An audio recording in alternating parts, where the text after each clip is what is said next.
Hi, my name is Dr. Charles, and the pretty lady next to me is one of my favorite patients, Lori. And between us is my dog, Dolce.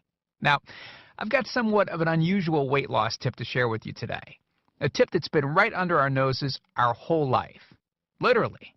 It's also one of the most important tips that I've shared with my patients in the clinic here in Fishers, Indiana. It's a very simple tip that could help you quickly lose 1 to 2 inches from your belly in under a week. Now, I need you to listen very closely. This video contains one of my biggest fat-burning secrets. And I don't know how long this video will be up, so please be sure to watch it from beginning to end while it's still here.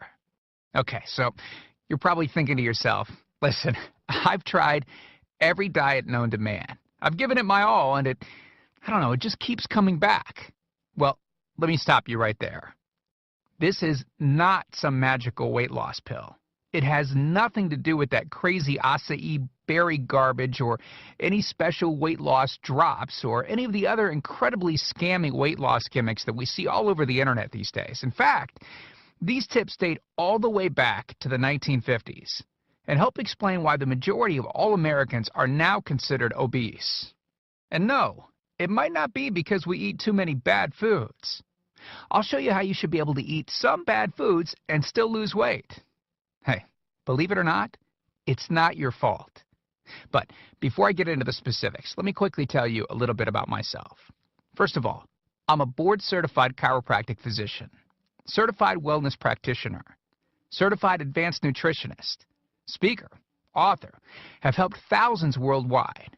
One more thing, before we go any further, let me tell you about someone that I'm extremely proud of, a patient of mine named Lori. Now, she was your typical working mom with 3 children to take care of. Yes, I said 3. Lori was my guinea pig at the beginning and helped me create this program. Now, she comes from a very poor line of genetics, obesity, diabetes, heart disease, etc. So I thought if this program worked for her, it might be able to help anyone. This one specific tip that I'm about to share with you helped Lori lose 2 inches from her belly, lose 8 pounds in only 9 days, lose 2 inches from each thigh, lose 3/4 of an inch from each arm, drop 3 dress sizes. At the age of 30, she now wears a smaller dress than she did in high school. I know you're probably skeptical, and I don't blame you. I mean, it sounds like something so dramatic that it must be torn from one of those supermarket tabloids, right? But it isn't. Lori ultimately lost a whopping 90 pounds of fat and dropped 16 dress sizes. 16! Lori went from this, 210 pounds, which, by the way, is the weight that she couldn't get rid of after her last pregnancy, to this, 120 pounds. And she achieved all of this without counting calories, without starving herself, without killing herself at the gym, all while still eating all the foods that she likes, like raspberry cheesecake ice cream, which she absolutely refused to give up. Her friends are jealous, and acquaintances can't believe that she's ever even been pregnant. Listen, when it comes to weight loss, unfortunately, women get the short end of the stick. It's definitely harder for women to lose weight. In fact, women have been hardwired to not lose weight. And no matter how cheesy what I'm about to tell you sounds, it all makes perfect sense if we stop and think about it. Let me explain. It all stems back to the hunter-gatherer days of our ancestors. Men weren't built for fat storage at all. Men were built to be lean and fast to hunt food.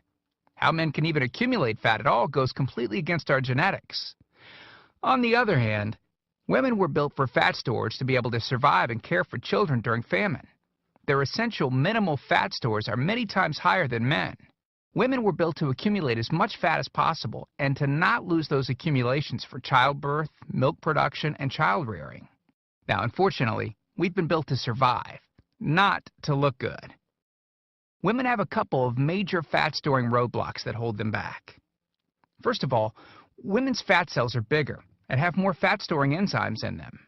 Men's fat cells have more fat-burning enzymes and are much smaller. Women honestly do have a lot more working against them, which is why the steps I'll be outlining in this presentation work so well. Second, estrogen multiplies fat-storing enzymes, making them gain weight around their butt and thighs like it's an Olympic event. Darn those childbirth genetics. Third, crash dieting. It puts our bodies instantly into starvation mode. reducing fat-burning enzymes by up to 50%. Our bodies literally freak out. So not only do we tend to lose muscle mass when crash dieting, but our fat-burning enzymes can decrease. Yikes! This should help you understand why it's harder for gals to lose weight. So, is it actually possible to overcome these silly genetics? Well, I've got some great news. You can, and I'm about to share with you one simple tip that can instantly boost your fat loss. Guaranteed. Knowing what I'm about to share with you will make you realize why the popular, well-known, so-called diet programs simply don't work long-term. Mega-rich weight loss companies make money off of people like you and I by selling us stuff that leads to, at best, temporary results. But here's the thing. We don't need them in their expensive weight loss gimmicks to lose weight. What I'm about to share with you is key to actually being able to eat some bad foods and still burn fat. Okay, let me give you a tiny anatomy lesson. And it's probably something you've never heard about. I may get a little bit technical for a second, but stick with me because I promise you, by the end of this presentation, we want you to understand how to lose the weight you want and keep it off for good. This unusual tip is about your liver. Now, the main role of the liver is to break down toxic substances and produce bile, which breaks down fats in the small intestines.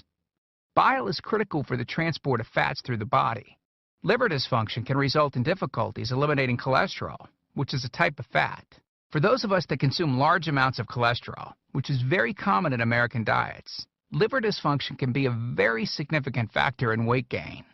Now, if the liver does not regulate fat metabolism efficiently, weight gain tends to occur around the belly area, and a protuberant abdomen, also known as a potbelly, will develop. Another sign of an unhealthy liver can be a roll of fat under the upper abdomen. If the liver filter is not functioning correctly, it can't remove the small fat globules, chylomicrons, that circulate in the bloodstream.